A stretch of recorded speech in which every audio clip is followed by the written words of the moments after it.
years, the Scandinavian Raceway at Anderstorp had been a welcome stop on the Grand Prix trail for Ronnie Peterson. This year, however, the Swede had only 3 championship points to his name from a 4th place in Monaco. This weekend was unlikely to provide a happy homecoming. It was happy for Vittorio Brambilla. The Italian was in his first season of Formula One, and he was taking march into areas the team had not visited since 1970.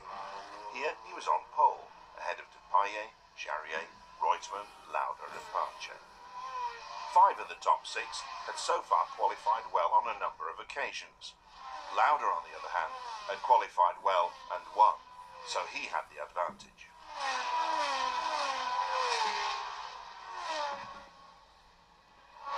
Brambilla led for the first 15 laps, but a half-shaft problem that was to eventually lead to the Italian's retirement allowed Reutemann to get past.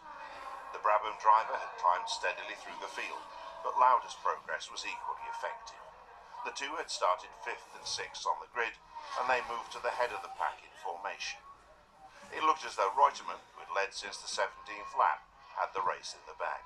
However, with just 10 laps of the 80 to go, he had to give way to Lauda as the Brabham's rear tyres started to go off. Lauda had selected a harder compound at the start, and he had a trouble-free run right through to the flag. It was his 3rd win in a row, and to make Ferrari's day even more complete, Brigatoni finished 3rd after starting a disappointing 12th. Fittipaldi finished a lowly 8th out of the points, so Lauda's championship hopes were helped considerably.